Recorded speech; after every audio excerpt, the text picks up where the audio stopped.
Selamat pagi, sidang perkara nomor 17/2025/PK pidana atas nama terdakwa Denny Fatur Rahman dengan dakwaan pembunuhan berencana terhadap istrinya sendiri, Fania, dinyatakan dibuka dan terbuka untuk umum. Kami mengingatkan bahwa persidangan ini bertujuan mencari kebenaran hukum, bukan untuk menjatuhkan seorang berdasarkan asumsi atau emosi. Harap semua dapat menjaga etika dan sopan santun dan tidak saling memotong saat berbicara. Silakan jaksa penuntut umum menyampaikan dakwaan terlebih dahulu. Setelah itu dilanjutkan oleh pembelaan dari kuasa hukum terdakwa. Baik. Yang mulia, hari ini kami menghadirkan bukti-bukti kekerasan yang dilakukan oleh Denny terhadap istrinya sendiri atau almarhumah Fania. Berikut bukti-bukti yang kami tampilkan.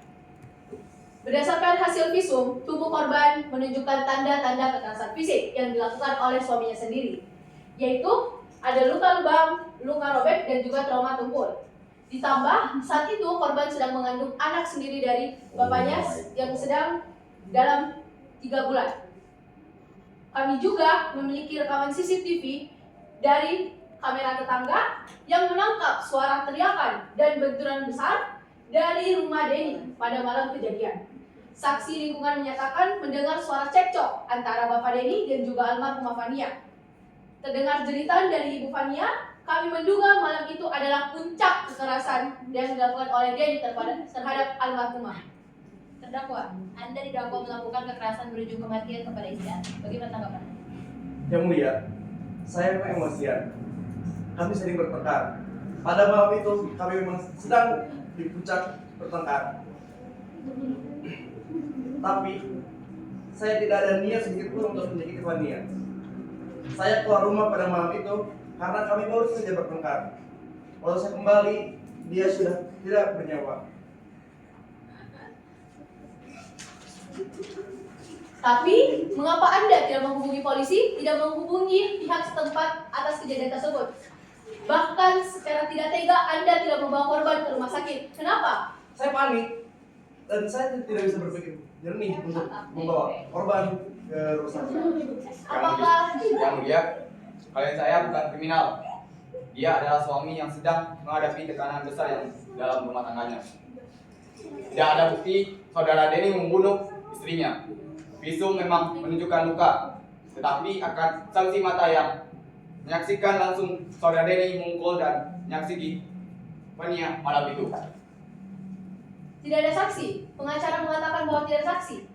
Tetapi itu tidak membuktikan. Kami punya keterangan CCTV dari kamera tetangga yang membuktikan bahwa terjadi cekcok dalam rumah tangga tersebut dan juga terjadi suara pecahan keras dari rumah tersebut, dan kami akan melaporkan bukti CCTV.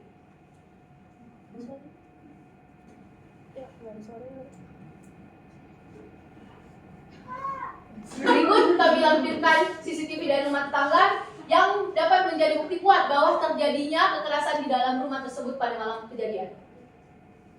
Tapi suara dalam rekaman itu tidak membuktikan saudara Denny yang memukul atau membunuh. Bisa saja itu cekcok biasa, banyak pasangan rumah tangga yang bertengkar. Itu bukan kejahatan. Bukan kejahatan. Kenapa Anda bisa menangkap hal kejadian tersebut bukan kejahatan? Sedangkan itu adalah KDRT, yang dimana korban tersebut juga sedang hamil. Korban sedang mengandung anak dari Bapak Denny sendiri, yang dimana anak tersebut sedang 3 bulan di dalam kandungan ibunya. Karena pertengkaran itu bisa jadi saja istri Pak Denny stres atau bahkan sakit karena pertengkaran yang sering terjadi dan meninggal karena itu. Itu tetap tanggung jawab terdakwa. Ya, itu kan udah saya yang mulia, mohon maaf, kan sudah saya bilang tadi, itu biasa aja di dalam rumah tangga, cekcok biasa. Banyak pasangan di rumah tangga yang bertengkar dengan masalah sepele itu, yang mulia. Cukup. Saya akan bertanya. Apakah ada saksi yang melihat langsung kejadian malam itu? Yang melihat langsung tidak ada yang mulia. Tetapi dari keterangan warga setempat di rumah tersebut dan juga hasil rekaman CCTV dari tetangga dan hasil visum dapat memperkuat bahwa pembunuhan ini dilakukan oleh terdakwa, yaitu suaminya sendiri.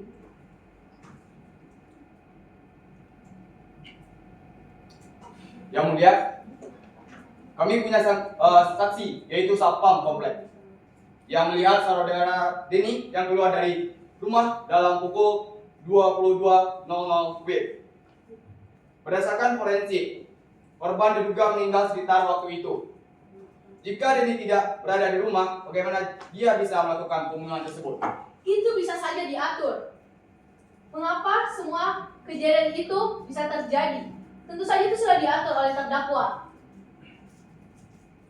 Bisa saja Denny membunuh lebih awal dan juga berdasarkan waktu yang telah dipaparkan oleh pengacara, yang dimana waktu itu terjadi seolah-olah terdakwa tidak ada di lokasi tersebut di saat korban meninggal dunia.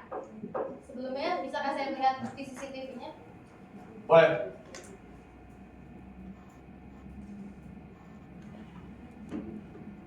Ini adalah bukti dari CCTV si saudara Denny keluar dari rumah.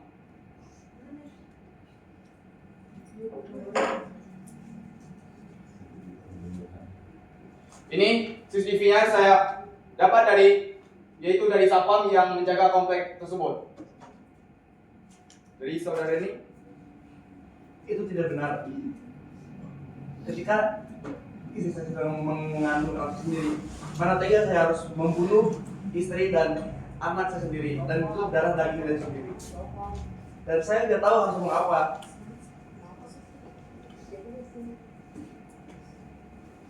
Saudara Denny, apakah sebelumnya Anda pernah menyakiti istri Anda sebelum kejadian hari ini?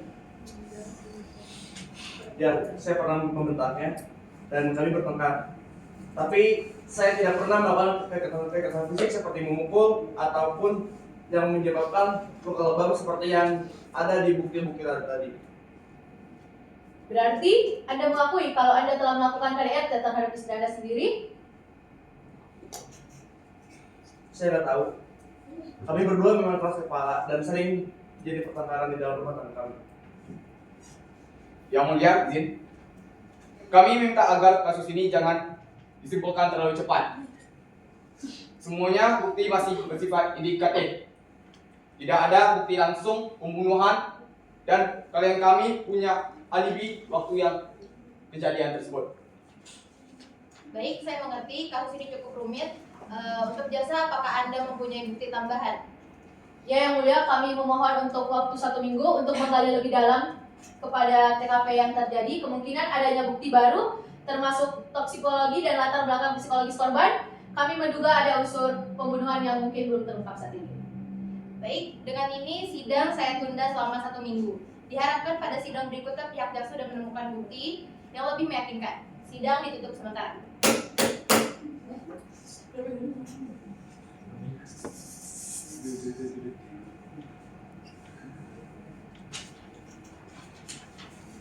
Mohon perhatiannya. Sidang lanjutan perkara nomor 17/2025 PK pidana atas nama terdakwa Denny Fatur Rahman dibuka kembali. Silakan jaksa penuntut umum untuk melanjutkan. Baik, terima kasih yang mulia. Selama 1 minggu ini, kami telah melakukan pendalaman terhadap barang bukti di TKP dan hasil toksikologi korban. Kami ingin menyampaikan bahwa hasil terbaru menunjukkan adanya kandungan arsenik dalam kadar tinggi di tubuh korban. Arsenik tersebut ditemukan dalam minuman teh yang dikonsumsi oleh korban pada malam kejadian. Selain itu, terdapat bukti tambahan bahwa terdapat sidik jari terdakwa pada gelas yang dikonsumsi oleh korban. Artinya, terdakwa Dani adalah orang terakhir yang bersentuhan dengan benda yang mengandung racun tersebut, sehingga itu menjadi bahan bukti TKP kami yang kami temukan di minggu terakhir ini. Baik, terdakwa Denny, ada tanggapan? Izin yang mulia, pada malam itu saya memang membuatkan teh untuk istri saya. Seperti biasa, dia minta teh manis dan saya yang membuatnya. Tapi saya tidak tahu bahwa ada racun di dalam teh tersebut.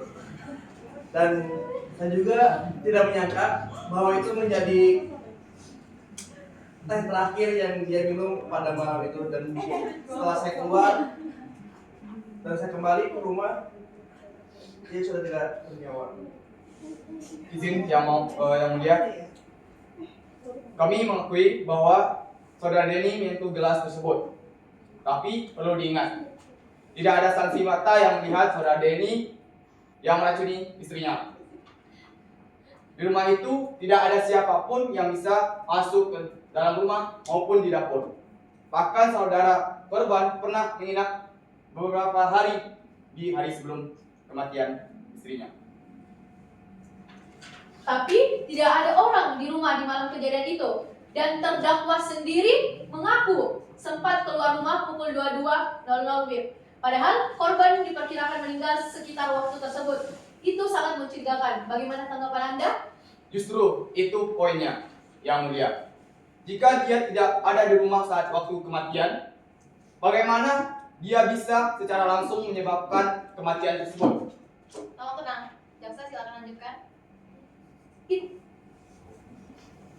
Kami juga mendapatkan bukti tambahan, yang dimana bukti ini yang kami dapatkan 1 minggu yang lalu, yaitu berupa riwayat pencarian internet di ponsel milik korban. Berikut buktinya, yang dimana korban sempat men-search di internet beberapa hasil searching yang seperti yang kami paparkan buktinya, yang dimana korban mencari cara tentang racun tersebut. Ini bisa menambah kecurigaan kami bahwa terdakwa Denny menjadikan ini sebuah rencana untuk kematian istrinya sendiri. Tidak, Yang Mulia, itu bukan pencarian saya. Kami memakai HP secara bersamaan. Dan saya tidak pernah mencari itu dan membuka itu. Dan saya pun tidak tahu apa itu arsenik bisa ditemukan di dalam pencari itu. Dan jika kita berpikir secara logika, di mana teganya seorang suami meracun istrinya yang sedang mengandung anaknya sendiri. Izin Mulia nambahin. Apa tersebut juga digunakan oleh korban. Dan jaksa belum bisa membuktikan siapa yang melakukan pencarian. Itu bukan bukti yang konkret, melainkan representasi yang bisa keliru.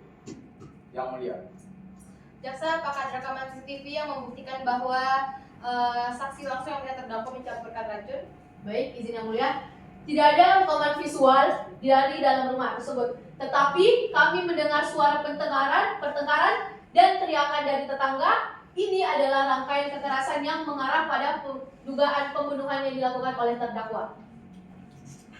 Izin Mulia, teriak ini tidak membuktikan pembunuhan.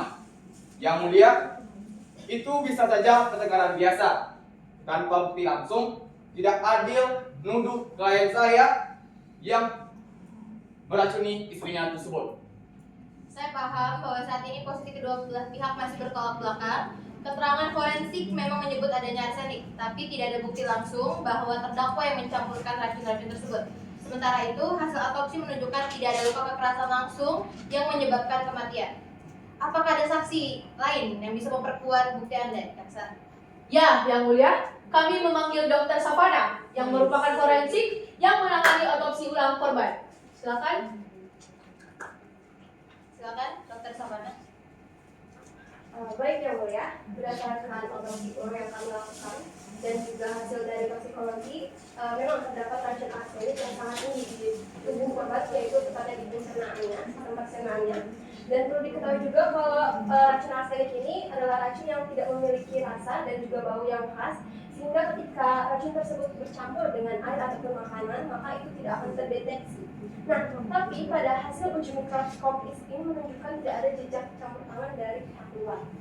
Nah, juga tidak ada residu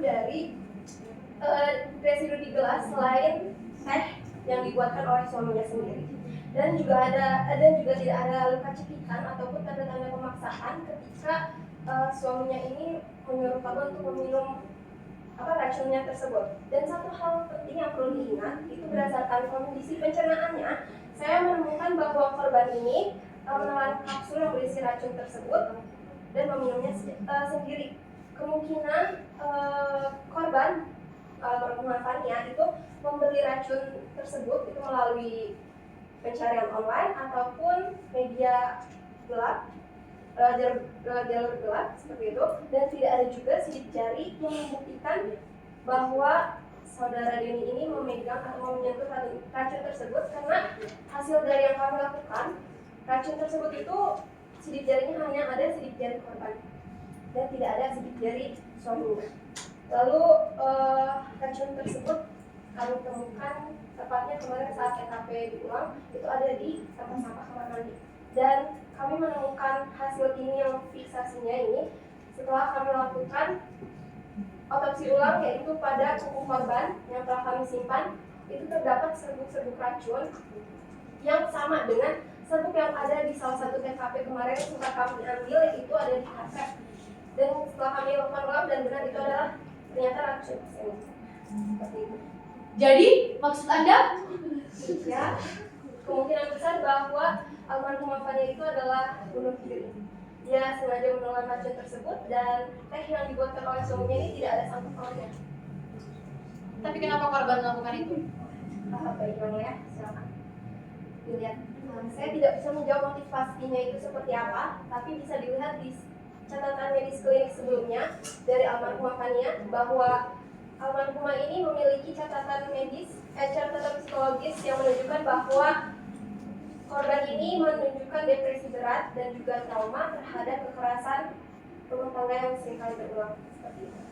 Izin mulia, dengan kata lain, saudara Denny yang tidak bersalah atas tuduhan pembunuhan dan kalian memberikan tuduhan tidak dengan dasar bukti yang lengkap dan saksi yang kuat dalam kejadian ini dapat kami juga akan terus melakukan pembelaan perkara ini. Baiklah, jika begitu kami akan mengajukan tuntunan baru kepada terdakwa dengan berdasarkan catatan medis yang diberikan oleh Dr. Savana yang menyatakan rekam medis korban dan juga psikologis dan bukti visum kekerasan fisik sebelumnya. Kami akan menuntut Denny atas tindakan KDRT yang dilakukan secara berat yang menyebabkan depresi dan menyebabkan korban bunuh diri. Baik, sidang perkara nomor 17/2025/PK pidana atas nama terdakwa Denny Fatur Rahman saya nyatakan ditutup dengan putusan sebagai berikut. Pertama, berdasarkan fakta dan bukti yang terungkap, selama persidangan serta keterangan ahli forensik, terdakwa tidak terbukti secara sah dan meyakinkan melakukan pembunuhan berencana terhadap almarhumah. Namun demikian, dari fakta yang sama juga ditemukan bahwa terdakwa telah melakukan tindak kekerasan dalam rumah tangga yang sangat berat. Kekerasan tersebut diduga menjadi pemicu tekanan psikologis yang mendalam bagi korban, hingga akhirnya korban mengambil keputusan untuk bunuh diri. Oleh karena itu, kasus ini tidak serta-merta bebas dari proses hukum. Jaksa penuntut umum dapat melanjutkan penuntutan atas dugaan tindak kekerasan dalam rumah tangga sesuai dengan peraturan undang-undang yang berlaku. Sidang ini saya tutup dengan harapan agar tragedi ini menjadi pengingat pentingnya komunikasi, dukungan keluarga, dan peran aktif masyarakat, serta aparat penegak hukum dalam mencegah kekerasan dalam rumah tangga. Terima kasih kepada semua pihak yang telah hadir dan berperan dalam persidangan ini. Semoga keadilan dan kebenaran selalu menjadi landasan penegakan hukum di negeri.